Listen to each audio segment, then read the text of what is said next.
We're going to talk about the evolutionary mind this morning. It's the topic of our book that's just coming out at the moment. And it prepares the way for thinking about the change in consciousness at the millennium. Obviously, what happens at the millennium is something to do with our minds. It's not as if the laws of nature are all going to change at the year 2000. It's a mental event, a social event, a cultural event. And we're going to start this morning by talking about the evolutionary context for it. Our book, called The Evolutionary Mind, comes at a time when there's a tremendous amount of interest in evolutionary psychology. Psychologists in the last 5 to 10 years have discovered Darwin, and I keep meeting psychologists who speak to me with that sort of enthusiasm and bright-eyed quality of the new convert. They've seen the light, they've discovered Darwin, and I wonder why, as a biologist, they haven't discovered Darwin a long time ago. Darwin, after all, opened up the field of evolutionary psychology with his book, The Expression of Emotions in Man and the Animals. And there was a lot of speculation at the end of the 19th century about the evolution of consciousness. However, academic psychology this century has got involved in behaviorism, rats in cages pushing levers, and now cognitive psychology, computer models of neural processes, none of which has left much space for evolutionary theorizing. So they've come rather late to this evolutionary speculation. There's been permission given to biologists to speculate about evolution of the mind in this way by the analysis of selfish genes. They feel if they're talking about selfish genes, it's somehow scientific, and it's given everyone permission. This kind of discussion is epitomized in Steven Pinker's recent book, How the Mind Works. And it's based on the idea that human behavior is determined by genes. There's a gene for everything, and they then work out in theoretical terms what these genes would lead us to expect, the selfish behavior of the genes. Unfortunately, their conclusions are not terribly surprising or deep. And at the end of a lecture he gave recently in London, which was met with considerable skepticism, somebody said, well, now just give us the most important clear idea you've been able to deduce from your selfish gene theory.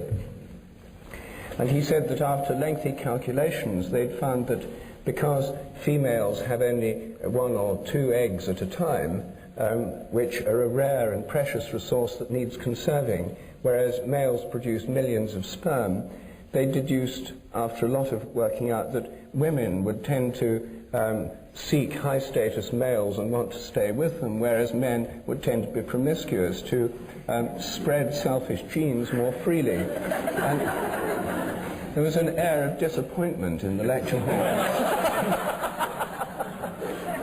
And somebody was heard to say, is that all? Anyway, the fact that this rather closed world of selfish gene speculation is going on has given other people within the scientific world permission to think more widely about evolution. Most evolutionary theories are purely speculative, since we don't really know what happened in the past. Many of them are just so stories, rather like Kipling's accounts of how the leopard got its spots and so on.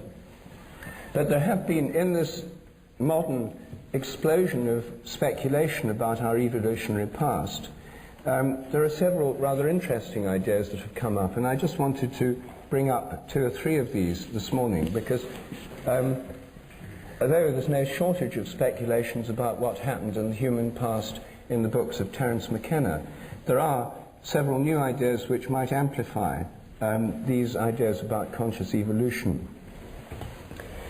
The first ideas that I want to talk about are put forward in a book by Stephen Mithen, M-I-T-H-E-N, called The Prehistory of the Mind. He's a British archaeologist, but in this book he's brought together a wealth of evidence from the fossil record, from archaeology, from the study of primate behavior, and from the study of child psychology, to put together a very interesting discussion of what happened to human minds during the 3.5 million years of human evolution before recorded history began. The first upright walking hominids are now believed to have emerged in Africa over 3.5 million years ago, Australopithecus. These were upright walking, tool-using, they used simple stone tools, precursors of ourselves. Human history, 3.5 million years of it, went on before we have the records from the great civilizations. The domestication of animals, the agricultural revolution, occurred 10,000 years ago. The first civilizations about 5,000 years ago, maybe 7,000 years ago. Industrialization 200 or 300 years ago. But for the vast majority of human history, people were living in quite different way. And it seems to me a very reasonable supposition that a great deal of our psychology, a great deal of the working of our minds has been shaped by this enormously long period about which we know so little. What Mythen points out is that these, although we don't know what they thought about and how they worked, for these early human beings, these early hominids, must have had several different kinds of intelligence. They must have had a social intelligence. They were social beings. They lived in social groups. And we know from studies of chimpanzees and other social primates that there are very subtle interactions within the group. There are dominance interactions, there are cooperative interactions. And to get it right requires a kind of intelligence about how other members of the group are going to react, what's appropriate behavior, and so on. All social animals must involve some kind of social intelligence. And we can reasonably assume that our ancestors, our hominid ancestors, had a social intelligence to enable them to live together and work together in social groups. They had a technical intelligence that enabled them to make stone tools and maybe other technical devices or technical things, maybe fibers and string, which haven't left traces in the archaeological record. They must have had a natural historical intelligence, because if you're living as a hunter-gatherer, as they did, then unless you know what to hunt and how to hunt it, what the habits of the animals are that you're hunting, unless you know what to gather, where to gather it, what things are good to eat, what things are good as herbs, you don't get very far. And this requires an enormously detailed knowledge of natural history. It's not just human beings, chimpanzees have to have this, and many other creatures. So this must have been part of their mental makeup. And then at some stage they began to talk, and they must have had a linguistic intelligence. We don't know when language began. Some people put it 50,000 years ago, some people put it much longer ago. But that really nobody knows. Language leaves no fossil traces. But something very strange happened. About 100,000 years ago, our ancestors achieved brain sizes roughly the same as ours today. So for 100,000 years, human beings have had brains of the current capacity. Yet, for 100,000 years, they were not writing programs and building computers and thinking up Einstein's equations and so on. Something else was going on with those brains, and we haven't a clue what it was. The brain size, the development of current brain size, is not the reason that there's been this explosion of technical innovation recently. Brain size hasn't changed much for 100,000 years. And it wasn't until about 50,000 years ago that there was the beginnings of art, paintings in caves and that kind of thing. What happened? Why did art and civilization only begin tens of thousands of years after the brain had reached its present capacity? And what enabled these different kinds of intelligence to give rise to the agricultural revolution, modern humanity, and so on? Well, the hypothesis that Mythen puts forward is that about 50,000 years ago, some crucial transition occurred whereby these previously separate intelligences somehow came together, cross-fertilized each other, and produced the beginnings of characteristically human mentality. The connection of social and technical intelligence meant that people started using technical skills for making things like jewelry, ornaments, grave goods. The mixing of technical and natural historical intelligence led to a great improvement in hunting technologies, in weapons, in axe heads and spearheads and arrowheads and so on. The merging of social and natural historical intelligence led to a whole kind of mythic understanding of the animal and the natural world, which we find in all cultures around the world today. And with combining these with linguistic intelligence, there was a whole burst of human development, of mental development. He compares this to a cathedral. A Romanesque and Norman cathedral has side chapels almost sealed off from each other with no interaction, whereas the great Gothic cathedrals sort of open up and all these different things can mix together. Somehow he thinks this transition 50,000 years ago was associated with the origin of religion and seems to have been based on a sense of human connection not just with the earth but with the heavens. When I asked Mythen how he understood this to have happened, especially given his chosen metaphor of the cathedral, I said, do you think there really was a breakthrough from some extraterrestrial intelligence into the human realm at that stage, since all your evidence points to it? And he said, of course not, that's impossible. And so I said, how do you know it's impossible? Since everybody all around the world, according to your own evidence, seems to have undergone this transition, it seems to have shaped human mentality as we know it. He said, oh yes, he said, well, the very fact everyone believes it shows that this is an incredibly persistent illusion.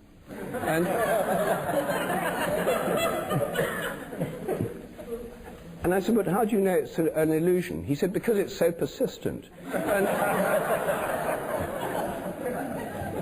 I said, surely you can have things that are true that are persistent too. He admitted in the end it was just a matter of opinion.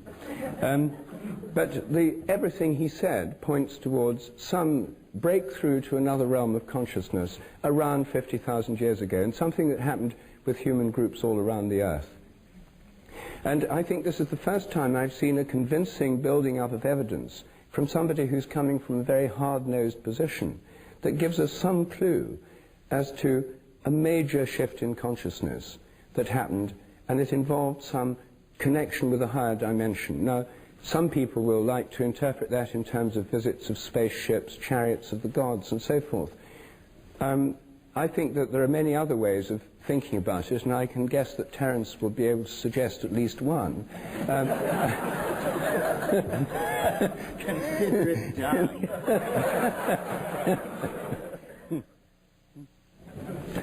But before we there's one other speculation about the past I want to mention, which I found particularly interesting out of this year's crop of books on the subject, which is Barbara Ehrenreich's book, Blood Rights.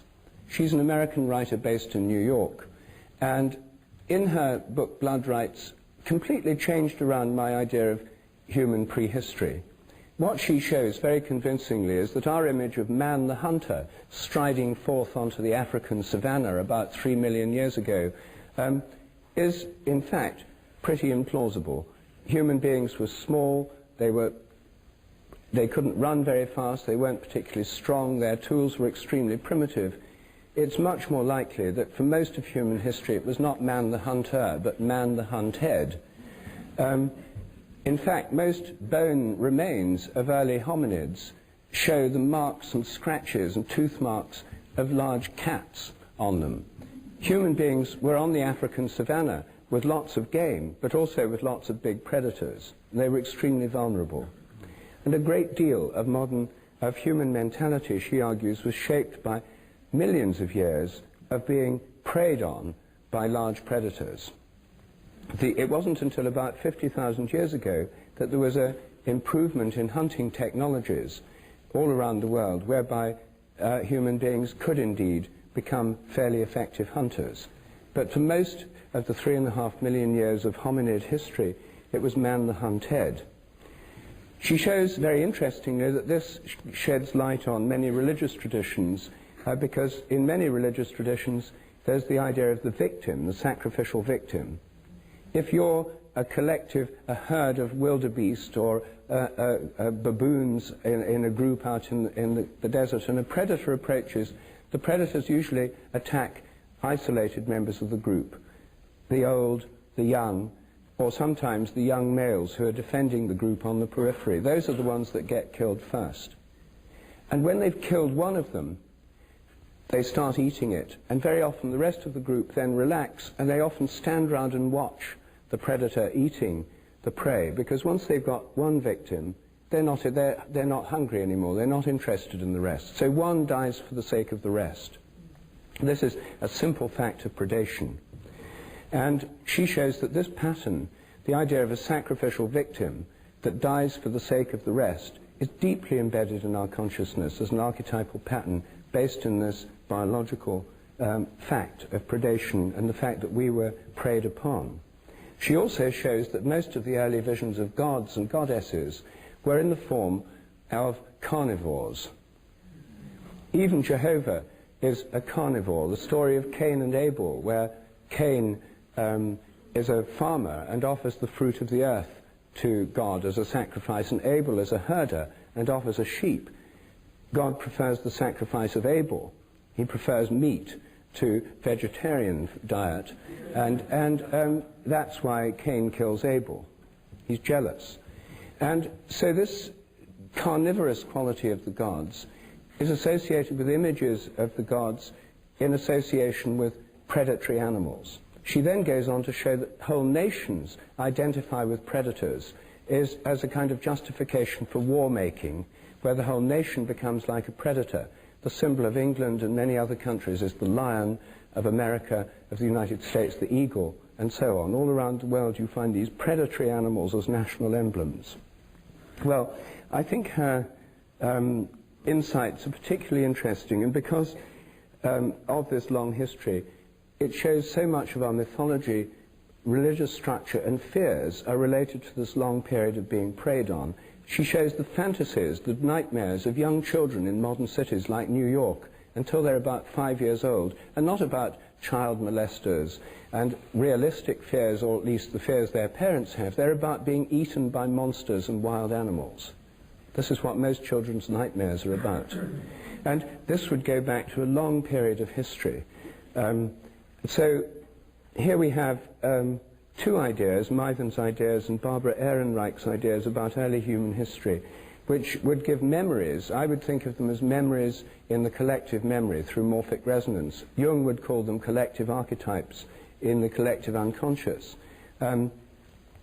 Things which are built into our past, our memory, that have shaped the way our minds are today, of which we're largely unaware, because our normal study of history begins with the civilizations of the Near East, with Egypt, with Greece, Rome, and so forth, and leaves out the previous 3.5 million years of human history, which have really done so much to shape our evolutionary nature, and therefore condition the way we respond to each other today and in the future. I think that our evolutionary history is rooted in the past, but I've been reading on my journey here this novel, On the Edge, just published in England last week by Edward St. Aubyn. It's set in California. The crucial scenes occur in Esalen. And here's a conversation going on in the hot tubs on page 130. According to Terence McKenna, said Flavia, who happens to be a genius instead of an arrogant British jerk,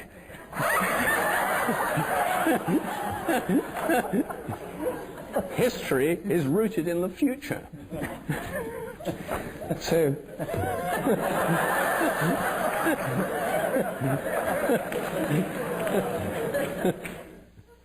can I jump in?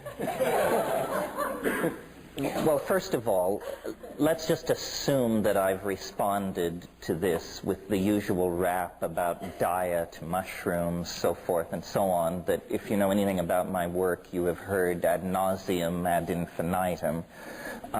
So just go past that and say, and remind you, Roop and I have not really had a good conversation for 20 months, but I guess arranging ourselves according to the demands of the morphogenetic field, we're sort of thinking along the same creodes. because in my trying to understand at greater levels this moment of transition 50,000 years ago, or this moment of breakthrough, what exactly were the elements and how did it happen, I've sort of come very close to this area that Rupert's indicating this morning, because I can't help but notice that a successful predator must think like prey, that there is this peculiar intellectual symbiosis that goes on between the predator and the prey. And hunting cats, top carnivores, I think, internalize the behaviors of their prey. Well, at the very dawn of the emergence, of the evolutionary emergence of mind, the central human figure in that equation is the shaman. And the shaman at the high Paleolithic stage is essentially a kind of sanctioned psychotic. In other words, able to move into states of mind so extreme that their immediate social efficacy is arguable. And to condense that into common English, what I mean is the shaman is a person, a designated member of the social group, who can mentally change into an animal, who can become so animal-like that other members of the social group are appalled and draw back. And so in a weird way, at this fractal boundary where human consciousness emerges, the first human consciousness was not human at all. It was a human ability to model effectively the thinking processes of other predators. With mathematical models. With mathematical models and precision, yes. And so, yes, what we're talking about when we're talking about hunting is we're talking about strategic thinking. And strategic thinking always involves bifurcating trees of choice. If we go to the water hole at dawn, perhaps we can make a kill. If we take food and leave the women and children and go in this direction several days, perhaps we will make a kill. Perhaps not. Perhaps by abandoning the women and the children, we will undercut our gene pool and return to catastrophe. Strategic thinking. What strategic thinking requires is the ability to contemplate possibilities not immediately present. In other words, there's a kind of time-binding function here. So I'm really not so much posing a question to Roop as adumbrating what he said. I think this is where it all comes together in this very complicated relationship between fear, expectation, strategizing, and the imagination. The two areas where I'm sure we spent a great deal of time studying these bifurcating trees of possibility were in the food gathering and hunting domain, and then in the sexual domain, which today we call erotic fantasy. But in the high Paleolithic, erotic fantasy was rather closely welded to where your genes went and how your biological propagation processes proceeded. So the key, whether you believe it was through the stimulation of psilocybin or through the aping of the behavior of other top predators that we aspired to compete with, whatever the causal mechanism, the domain in which the change was born and in which we will live until we leave the body behind us is the domain of the imagination. I mean, this is what we created that is uniquely human and that has defined us ever since. And as this discussion today proceeds to look more into the future, I think we will see that as the imagination has been our past and the cradle of our humanness, so it also is the domain in which our trans-human metamorphosis will occur. Something like that. Hey, as far as I can see, this is dancing around an intellectual black hole or something. Here we have, the question is posed, as I gather of Stephen Mythen, that in the evolution of consciousness or culture, I'm not sure which, that there was a bifurcation 50,000 years ago, which is of interest to us because we're in one now. And the question is, what was it caused by? And then Rupert proposed that you would, of course, answer the psilocybin mushroom on the plains of Africa. But you didn't mention strategically. But why this need not only was a constant throughout the 3.5 million years evolution of hominids, but also in pongids, apes, bean, and swarming bees, schooling fish, and so on. This is more or less no news here. What was it then that happened 50,000 years ago, if anything happened? So I know that this will not be a favorite hypothesis in this audience, but it's one that has to be counted. You asked for, are there any other, what did he suggest actually, Stephen Mythen? He doesn't give a very clear explanation as to why this might have happened. Well, he's a youngish man, I suppose. Yes.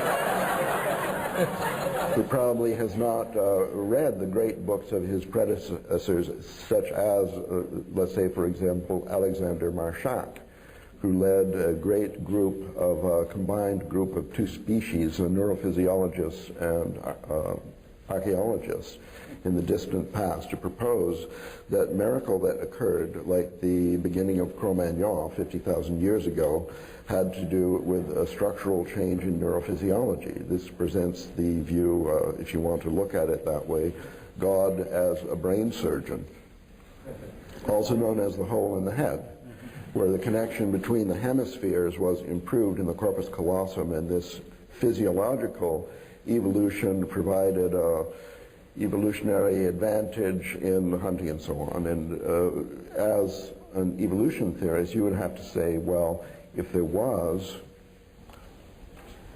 divine brain surgery, then it could have been in response to a leading element in the evolution of some morphogenetic field. Now, thinking of this as it's a chicken and egg kind of thing, okay, is like the physiological change. There was a physiological change, was there not? Didn't Stephen Mythen mention that? Well, you can't from skulls. All you've got. Oh, you skulls. can. No, you can. That's the whole point, that these skulls have been examined microscopically by Alexander Marchak. And the changes in the skull, morphological changes, sharply divide that particular event, including the enlargement of the frontal lobes, which was considered, because of Broca's brain, to be the physiological foundation for the development of speech. Whereas we would say, probably, I'm guessing we would agree that the enlarged brain, Broca's brain evolved because as we had already started speaking and had the need for more vocabulary, the things favored the larger vocabulary in terms of hunting, gathering, escaping large carnivores, and so on. Anyway, there's a dichotomy of two different views about this bifurcation, the divine intervention one and the physiological DNA random mutation natural selection one. Isn't that it? And in this dichotomy, we see you opposed, because Terence believes the eating psilocybin mushrooms is a purely material explanation, right? It requires no recourse to a divine intervention in the field. Angels, dreams, you use the word imagination. But he's not suggesting a literal divine intervention. He's just speaking metaphorically. Well, Mythen might be. Mythen's speaking metaphorically. I think I'm speaking literally. Because I think, you see, one of the things we have to explain is that religion, or some sense of a beyond the human realm of consciousness, is found in every human culture today. in some sense, in some way or another, a world of spirits, a world of angels, of gods. But to explain the universal distribution of this as part of traditional human thinking requires at some stage in the past there have been an awareness of this other realm of consciousness. Now, this is not incompatible with psilocybin or any other drug hypothesis, because those might have kick-started this connection with another realm of consciousness.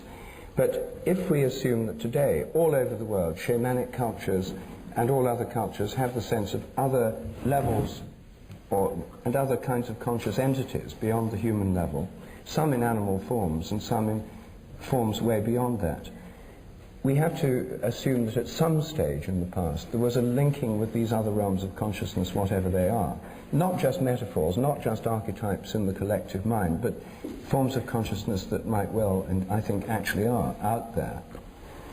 Well, in trying to think conservatively about the possibility of a non-human local intelligence, it seems to me that in a way nature herself presents as an intelligence, that the understanding of nature is the understanding of complex integrated systems of such complexity that to deny them consciousness is just a reluctance of the reductionist mind, that for anyone not burdened by that prejudice, it's self-evident that nature is alive, cognizant, responding.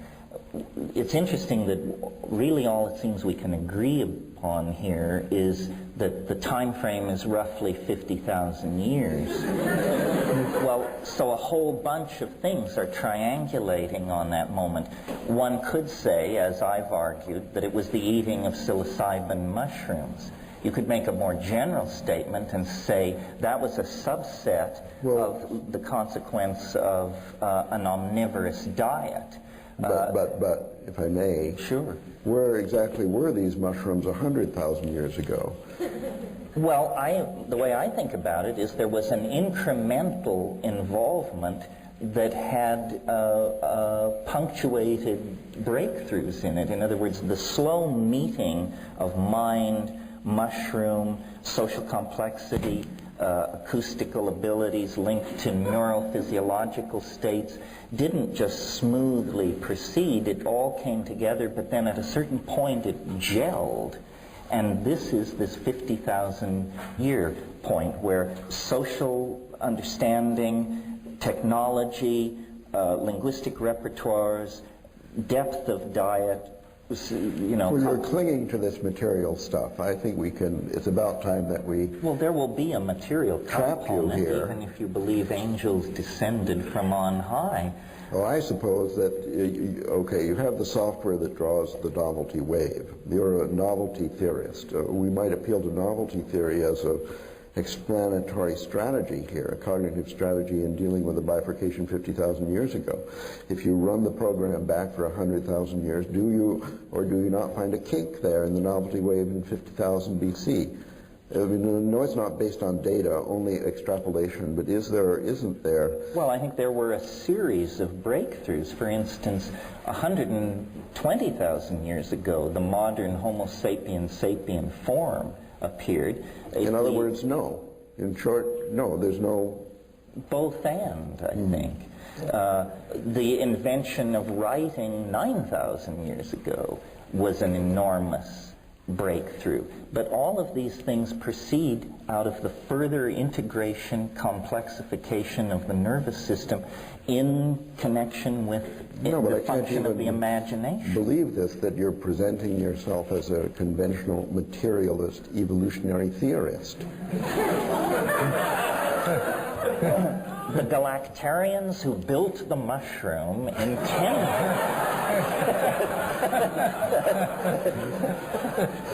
This is your pal, your favorite Well, you see, with author. the mushroom theory, you can always just say they encountered the mushroom and then it proceeded from there. But you can go one step back and say, who placed the mushroom in their path? I'll give you a hand there. And that was the preceding civilization of Lemurians who... What's wrong with Lemurians?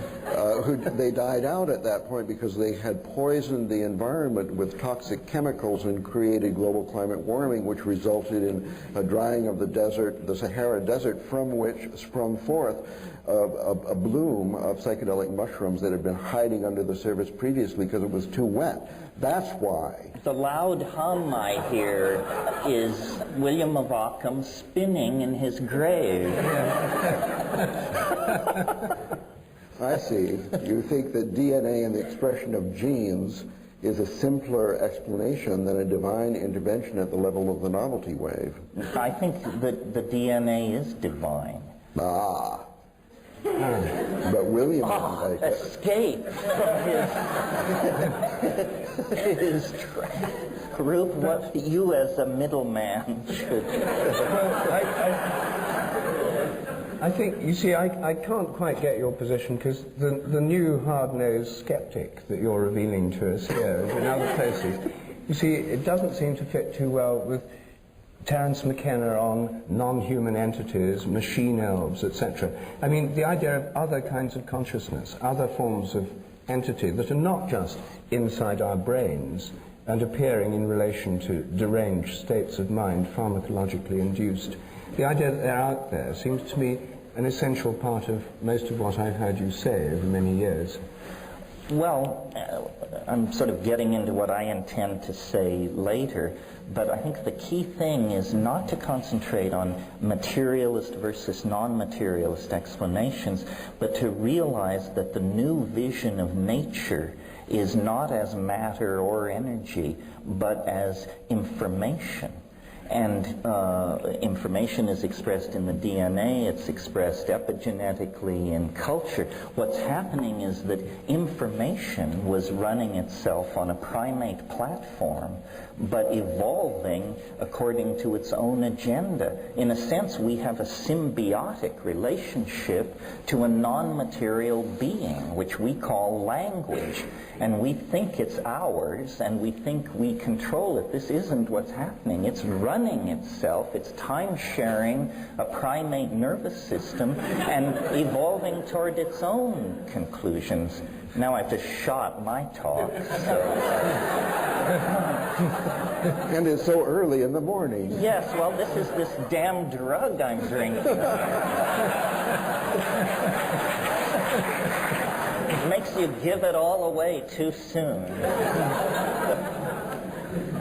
But I think, I mean, the discussion so far has been remarkably earthbound, and if we assume that information is not confined to this planet, if we, to put it in your information terminology, if we assume that consciousness is not limited to the Earth, if we assume that there are not only conscious beings on other planets, but also that other elements of the universe, like stars, suns, galaxies, may have minds or consciousness, which I do assume, then it becomes very likely that at some stage a consciousness on Earth could link somehow with those higher forms of consciousness.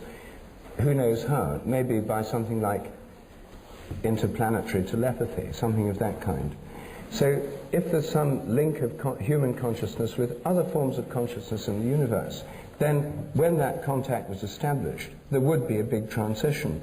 That it could have been propelled or kicked off by drugs, it could have be kicked off by some mutation that led to more nervous interconnections. But when it happens, this connection with other forms of consciousness would transform human nature. Yes. And it would fit with the facts, because there's a belief in this. You see, now we're off the planet at last. Can I remind you, Terence, of a quotation from the front pages of your first book, speculating that mushroom spores are intergalactic travelers, that they have a hard case impervious to ultraviolet rays that enables them to float on the galactic wind from planetary system to planetary system, bringing us, as Rupert suggests, linguistic communications from other life forms, including immaterial life forms that they've been in conversation with in the past. I think that this is an approximate summary of your preface. But notice how materialist and space and time-bound that hypothesis is. I could agree with everything Rupert said. I think now our intellectual toolkit has been enriched by the virtual confirmation of the idea that there is a Bell-type non-local aspect to the universe. So I do think we're in contact with all intelligence in the universe through the Bell non-local connection, but that means that it has no historicity, this connection. It has always been there, complete and entire. So why there is a sense of progressing toward it or it erupting through into normal earthbound affairs is not because someone in the Andromeda galaxy makes a decision, now we will reveal ourselves to the Earthlings. It's that the antenna system and the nervous system of the Earthlings evolved through a point where suddenly this became self-evident. Well, now we're coming to the question for the first time in the enlarged context in which we have not only all space but all time informing us. And here I may remind you of Father Bede's letter, which is quoted in the last chapter of our new book, where he challenges us to consider the mystical element, which he describes as, more or less in the language of David Bohm's implicate order, that all time and all space is somehow exists as a interconnected ball of intelligence which is informed. Let's just assume such a thing. Nevertheless, the science of our colleagues is more or less a true story of evolution, that there was a change, that language did come upon us in a certain moment, that before that moment we didn't speak, afterwards we did, and so the question arises, and I think this is, in my interpretation, the question we started with here. How could it be that with or without a divine intervention that there is this more or less linear progress in human intelligence, culture, capability, tool using, and exponential population growth that is correlated without any causal implication with the descent of the novelty wave? Why do we have this peculiar artifact? This is an observational fact that there is this increase in complexity in civilization, apparently looking for a spectacular transformation, which we are associating with the word millennium now. What's going on? Well, novelty theory would just say the universe is a complexity conserving engine. Whatever complexity it achieves by any means, it makes that the platform for a further thrust into deeper complexity. If you don't like novelty theory... Because the morphogenetic field never forgets. It forgets a little, but it can be set back, but it can never be set back to zero, and it always, once it gets out of the ditch, it heads back in the same direction. It has a vector field preference. And then you mentioned David Bohm. His idea of emergent properties seems to achieve the same end without a telos of novelty theory. He simply says when you complexify a system, new properties will emerge suddenly and unexpectedly that couldn't have been predicted. If you put emergence theory with novelty theory, you see that the universe could not but proceed along the line of complexification of morphogenetic expression, density of connectivity, and all the things that retard entropy and give rise to, in fact, the complex, non-entropic, ordered, apparently teleologically informed cosmos that we're in.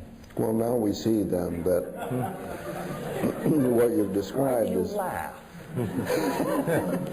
It was one of those verbs, was a bit extraordinary. Okay. That there is then revealed a kind of evolutionary theory as a cosmological hypothesis. This is a theological position, basically, that there is a timeless implicate order, and there is life on planet Earth and in the rest of the universe, which evolves according to this theoretical rule by an increase of complexity. When something is revealed, there's a development. It's not forgotten. It builds upon that. And this mystical unit. Well, knowing all is not telling all, but revealing gradually, because just that's the law of life as we know it. In Is that what you're saying? three-dimensional space and time. With Rupert and I, really, from my point of view, the only difference between the morphogenetic field that he has enthusiastically proposed and the ideas of novelty theory is, for Roop, it's pushed from the past. For me, it's pulled from the future. Well, but that's what Teddy was saying in this book. Well, but what you get in the end of the day is the same thing. It's just a matter of preference and how much of orthodoxy you want to grind against. The phobia against telos is an artifact of 19th century deism and doesn't go very deep. You described the complexification of the universe as self-evident, and I believe it is self-evident. And the failure of science to address this is what makes it so frustrating and imprecise so late in the game.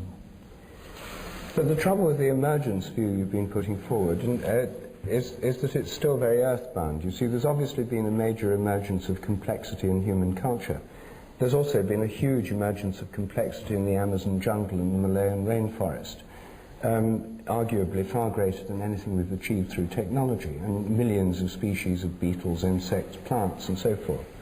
But it seems to me that long before all these things happened on Earth, we've got the possibility of much higher levels of consciousness outside the Earth.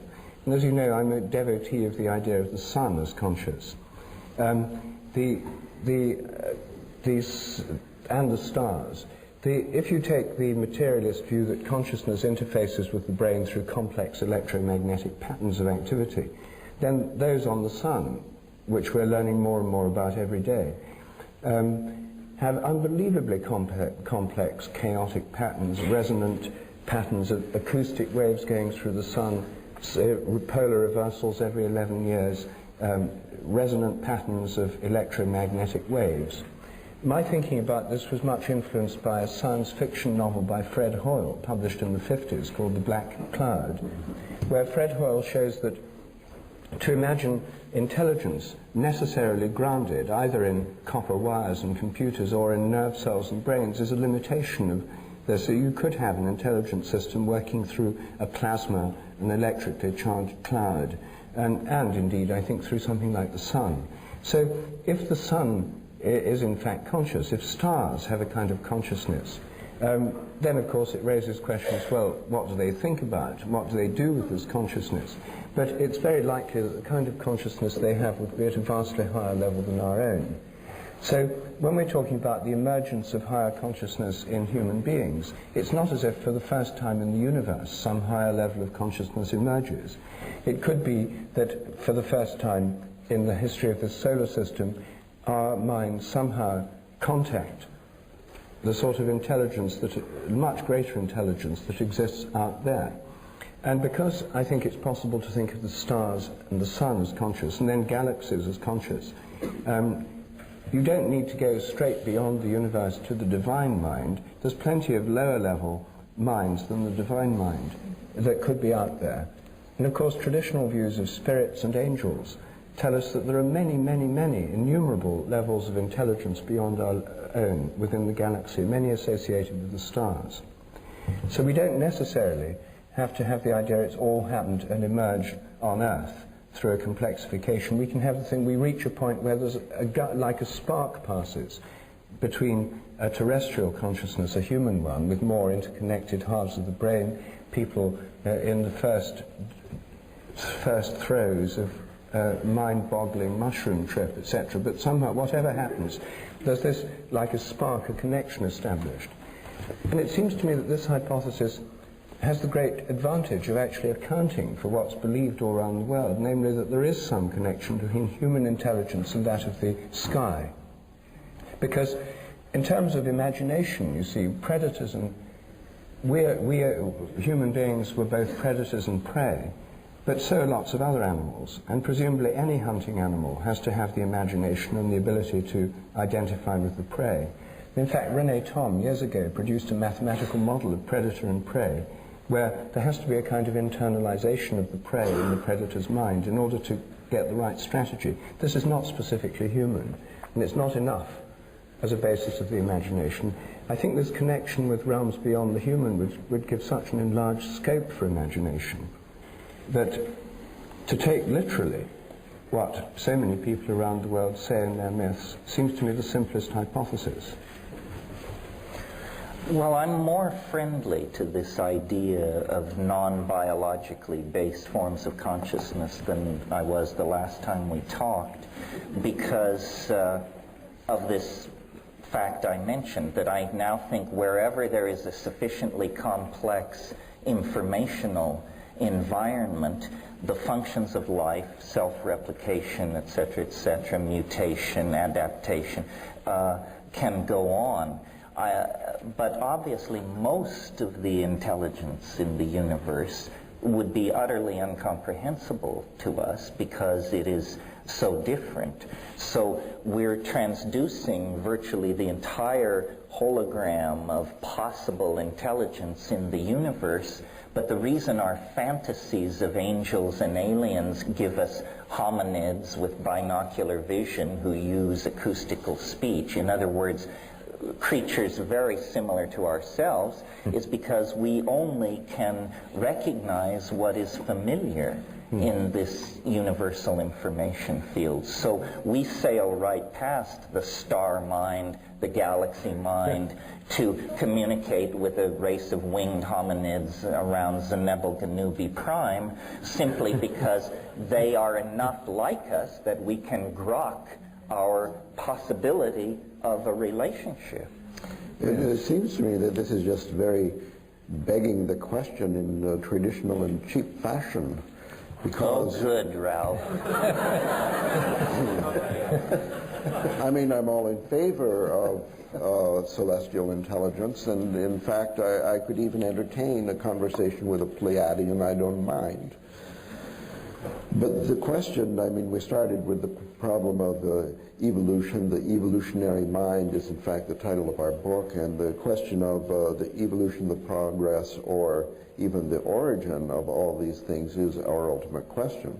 Now, if our view is local to planet Earth, we can say, okay, we're being taught by bolts from the blue, and we have these, meddling celestial intelligence that are reaching out, pretend to be Bell and tell us Bell's theorem, give us mushrooms, pretend to be sent from the solar wind or whatever. But where do they come from? The evolutionary problem, then, is just transferred onto another, more remote place.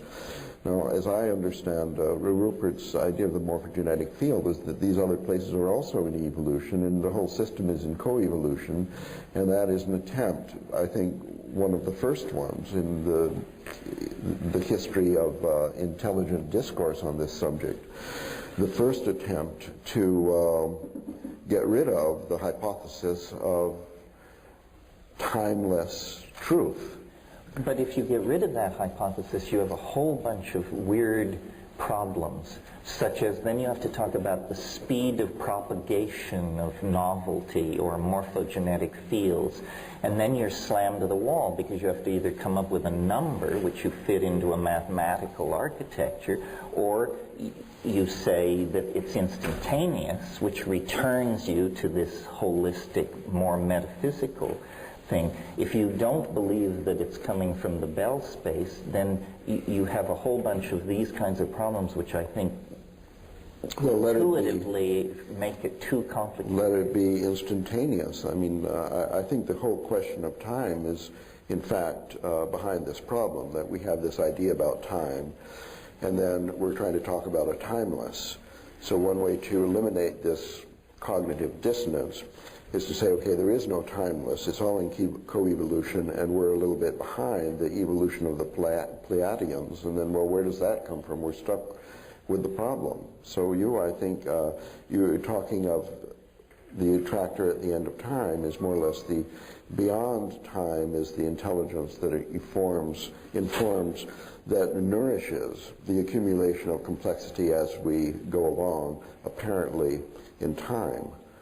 Well, I think the attractor is complete in and of itself in another dimension. The process of history and biological evolution is the growing complex enough to grow toward the thing and understand it.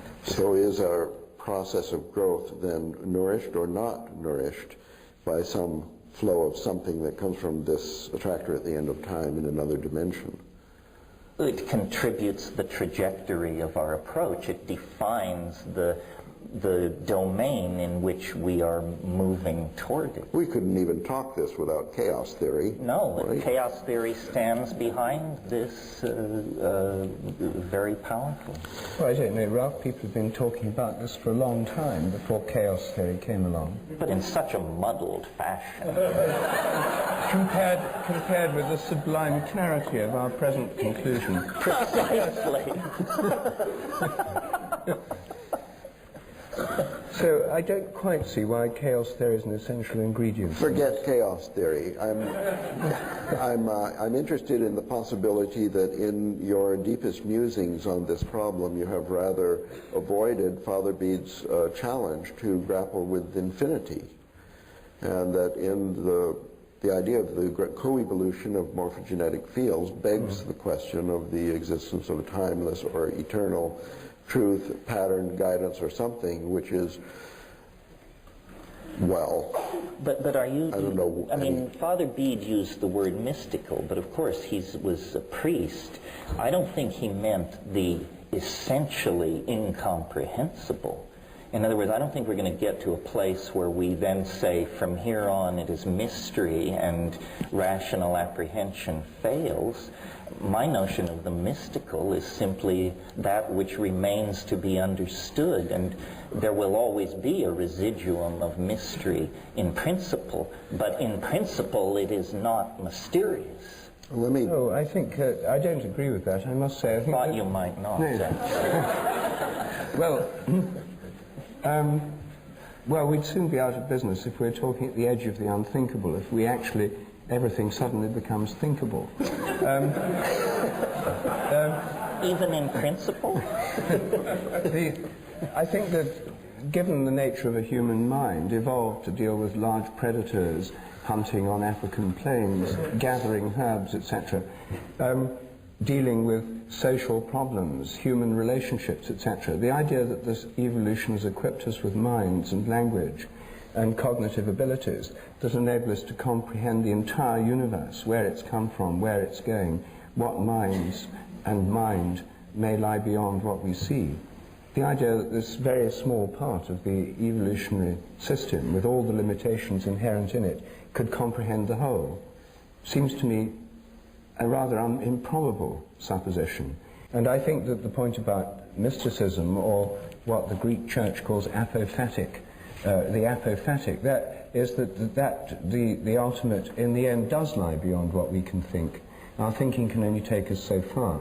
And this isn't just because we haven't got enough professors of mathematics yet, and it's only a matter of bigger computers and so forth. That there are grave limits on how far a very limited and evolutionary bound conceptual apparatus can take us. We'd never be able to embrace, as you yourself pointed out, the kind of mentality of the sun or a galaxy, because its concerns are so much greater and more remote than our own, let alone the universe as a whole. But in principle, some other form of organization could. In other words, these things are not sealed from understanding in principle. They are simply difficult for primate-based minds running limited software at low hertz rate to accommodate. But yes, but I mean, presumably the solar mind, if there is one, could understand, have a pretty good intuitive understanding of the minds of other suns. I mean, if the sun has a mind, part of its activity, I think, would be concerned with the solar system. It would be like the brain of the solar system. But part of its activity would be concerned with its peer group, namely other stars. And then part of their activity would be related to the mind or purpose or telos of the entire galaxy. And those kinds of concerns, you know, the kind of relationship problems that our sun may be having with other suns, or double star systems like that of Sirius, the kind of relationship problem.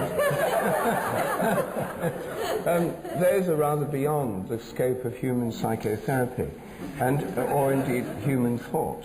There may be so many things going on, as indeed there are at levels we don't really understand very well the world of the goldfish or the ant. So there are certain limitations which I don't think are just a temporary limitation on what we can conceive or imagine. Well then, until we run out of energy to conceive and imagine, are we conceiving of the solar mind, if it exists, as evolving or fixed? No, it must evolve.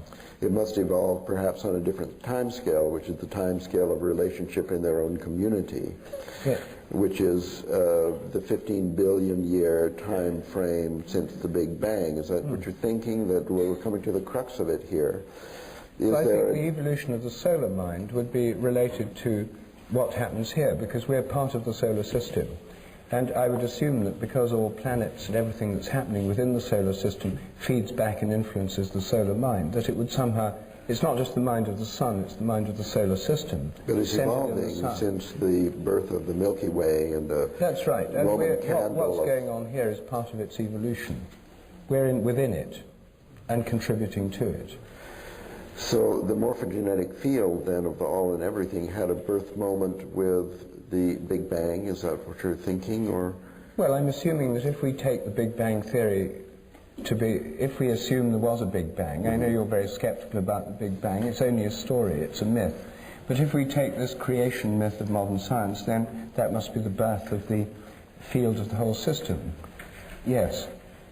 And modern physics in the unified field theory, superstring theory, tries to explain how you start with a unified 10-dimensional field that then evolves the other fields of nature within it. So that's standard physics. I mean, that's not part of my particular view of things. No, but the consciousness of this all and everything, I mean, the solar minds contribute to the consciousness of the Milky Way, which is one galaxy, which then has the psychotherapist in its relationship with the nearby galaxy. Yes, in the galactic cluster. And actually there's a synchrony of thought due to the fact that Bell's theorem connects them from the Big Bang and so on. But isn't all you're saying is that the universe is a modular hierarchy from atom through cells, societies? I'm challenging you to answer where the morphogenesis comes from that leads to a complexity and things like the birth of life, if it's simply the co-evolution of a physical system since the Big Bang. Novelty theory has answered this question. It comes from the satisfaction of your mind and all smaller. Well, at least to the satisfaction of someone. But it doesn't explain either the origin of the novelty wave itself, nor does it, you see, there are many models, of course, of cosmic evolution. One of them is that because you have the cosmic expansion, that for some reason the primal explosion, Big Bang, throws everything apart, so it's all moving apart. That means things cool down. As they cool down, more form and order can appear, and it literally makes more space for things to happen in.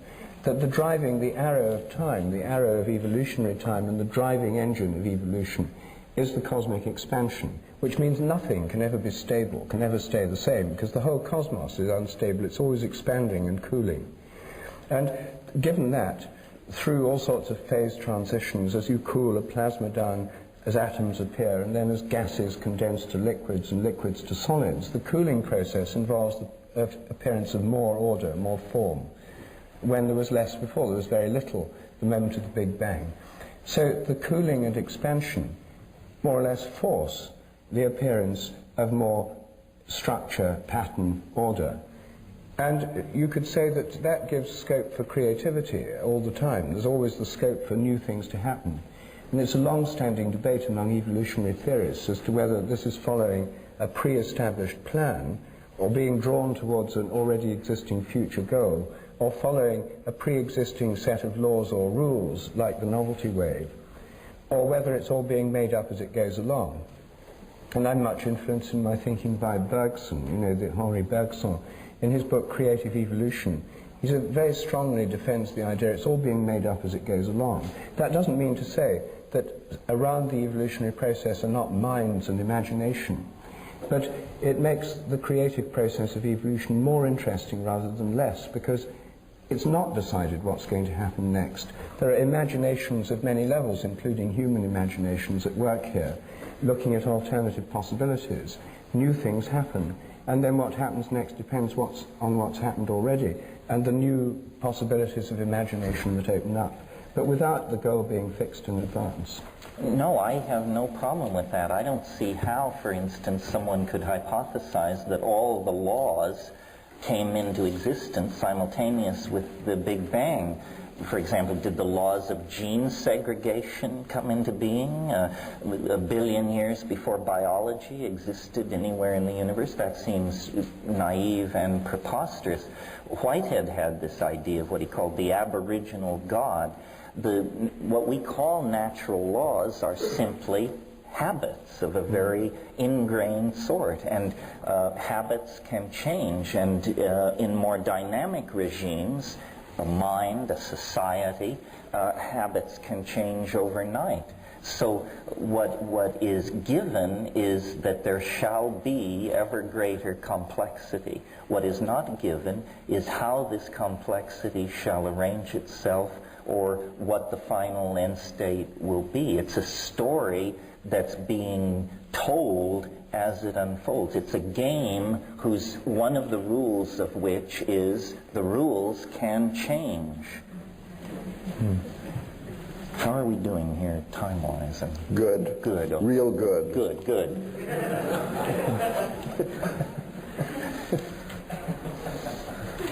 Well, we're getting nowhere. In other words, this is the problem. There's the watch in the desert. It's ticking by itself, or God put it there, we don't know. The question posed at the beginning, we actually haven't progressed at all in settling, although it looks like there's a kind of convergence in that. Is this right? Everybody's sort of given way. We've actually made some progress. But I always have that feeling.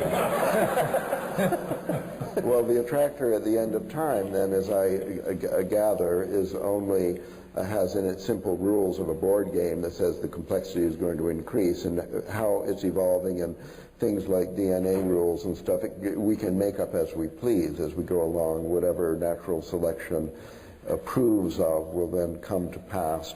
Complexity will increase, that's the only rule. And so, in fact, you agree that time is slowing down. Well, time is slowing down as the events potentially contained within any given moment exponentially expand.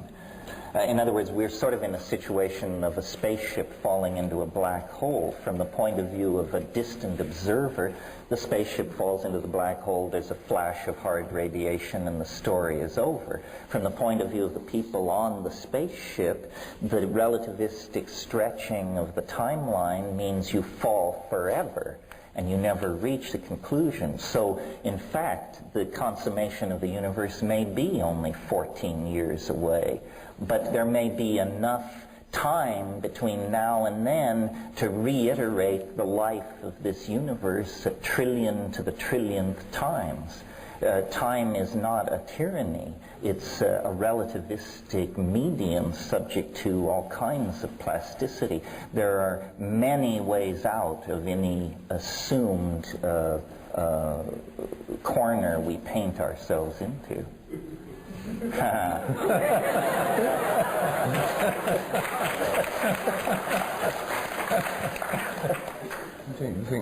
I think we've ground to a halt.